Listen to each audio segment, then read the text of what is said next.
दोस्तों सर्च करो knowledge series channel को, सब्सक्राइब बटन पर क्लिक करो और प्रेस करो इस बेल आइकन को latest technical and knowledgeable videos सबसे पहले देखने के लिए। दोस्तों अगर कोई इंडिविजुअल लाइक सैलरीड पर्सन या सेल्फ एम्प्लॉयड या फिर कोई बिजनेसमैन अगर अपने रहने के लिए रेंट पे करता है तो पे किए गए रेंट को दिखाने के लिए इनकम टैक्स एक्ट में दो सेक्शंस अवेलेबल हैं। एक होता है 1013A और दूसरा है 80GG। दोस्तों इन दोनों सेक्शंस को लेकर लोगों के मन में मिसकंसेप्शंस हैं, मेरे भी था। तो आज इस वीडियो के थ्रू मैं इस गलतफहमी को दूर करने वाला हूँ। नमस्कार दोस्तों, मेरा नाम है ब्रजेश और आप देख रहे हैं नॉलेज सीरीज़। दोस्तों ये दोनों सेक्शंस अलग अलग केसेस में यूज़ होते हैं। फर्स्ट केस है जब आप सैलरीड एम्प्लॉय हैं और आपको HRA रिसीव होता है और साथ ही आप अपने रहने के लिए रेंट भी पे करते हैं, तो उस केस में आपको अपना रेंट एग्रीमेंट और स्लिप अपने एम्प्लॉयर को देनी होगी और फिर एम्प्लॉयर आपके HRA में से एग्जेम्प्टेड अमाउंट कैलकुलेट कर देगा और उसे सेक्शन 1013A के अंडर टैक्स फ्री कर देगा। तो आपकी टोटल इनकम अब ग्रॉस टोटल इनकम में से एग्जेम्प्टेड HRA को लेस करके निकलेगी। यहाँ मैं आपको अपने फॉर्म 16 से समझाता हूँ कि कैसे एग्जेम्प्टेड अमाउंट को ग्रॉस टोटल अमाउंट में से लेस करके टोटल इनकम निकाली जाती है। यहाँ आप देख सकते हैं ये मेरे फॉर्म 16 का पार्ट B है, जिसमें से ये मेरी ग्रॉस सैलरी है।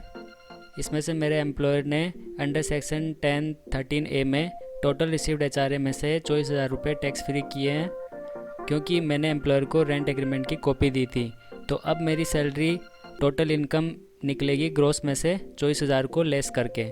तो ये मेरी टोटल इनकम निकलेगी, जिसे मुझे इनकम भरते समय इनकम फ्रॉम सैलरी वाले सेक्शन में दिखानी होगी। सेकंड केस है जब आप सैलरीड एम्प्लॉय हैं और आपको HRA नहीं मिलता और आप अपने रेजिडेंस के लिए रेंट भी पे करते हैं, तो इस कंडीशन में आपके पास रेंट एग्रीमेंट और स्लिप होनी चाहिए। इनकम टैक्स डिपार्टमेंट आपसे कभी भी मांग सकता है। दोस्तों अब आप जो रेंट पे कर रहे हैं पूरे फाइनेंशियल ईयर में, उसे सेक्शन 80GG में दिखाकर डिडक्शन करा सकते हैं। दोस्तों यहाँ मैं आपको बताना चाहूँगा 80GG में आप मैक्सिमम 60,000 की ही छूट ले सकते हैं। तो 80GG में डिडक्शन दिखाने के बाद आपको फॉर्म 10BA भी भरना होगा। दोस्तों यह फॉर्म भी ऑनलाइन ही भरा जाता है, जो कि एक रेंट का डिक्लेरेशन फॉर्म है। थर्ड केस है अगर आप सेल्फ एम्प्लॉयड हैं या फिर कोई बिजनेस चलाते हैं और अपने रेजिडेंस के लिए रेंट भी पे करते हैं, तो इस कंडीशन में आपके पास रेंट एग्रीमेंट और स्लिप होनी चाहिए। इनकम टैक्स डिपार्टमेंट आपसे कभी भी मांग सकता है। दोस्तों अब जो रेंट आप पे कर रहे हैं पूरे फाइनेंशियल ईयर में, उसे आप सेक्शन 80GG में दिखाकर डिडक्शन ले सकते हैं। दोस्तों यहाँ मैं आपको बताना चाहूँगा 80GG में आप मैक्सिमम 60,000 तक की ही छूट दिखा सकते हैं। दोस्तों मैं आपको बता देता हूँ फॉर्म नंबर 10BA कैसे भरा जाता है। इसके लिए आपको ITR की वेबसाइट में लॉगिन होना पड़ेगा। जैसा कि मैं यहाँ पे लॉगिन हूँ। अब यहाँ पर ई फाइल टैब में आप देखेंगे prepare and submit online form other than ITR। इस पर आप क्लिक कर देंगे। क्लिक करने के बाद आपका पैन नंबर यहाँ लिखा हुआ रहेगा। यहाँ आपका फॉर्म नेम पूछा जा रहा है, तो फॉर्म नेम आप सेलेक्ट करेंगे 10BA। तो फॉर्म 10BA के साथ में लिखा हुआ है declaration under section 80GG house rent.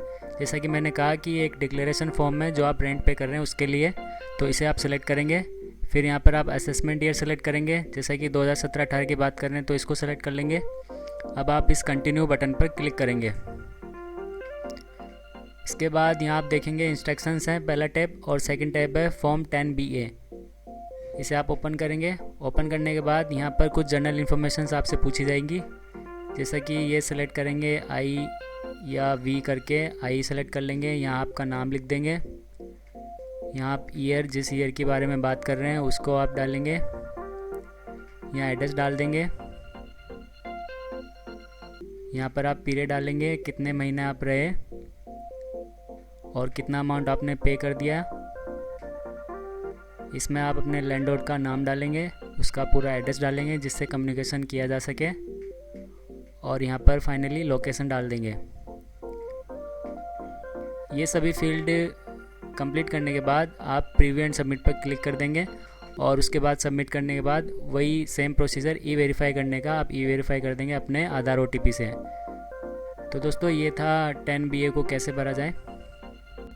तो दोस्तों ये था आप जो रेंट पे करते हैं उसे किन सेक्शंस में दिखा सकते हैं। उम्मीद करता हूँ आपको वीडियो पसंद आया होगा। प्लीज़ लाइक, कमेंट, शेयर कीजिए और हाँ सब्सक्राइब ज़रूर कीजिए इसी प्रकार टेक्निकल और नॉलेजेबल वीडियो सबसे पहले देखने के लिए। Thank you.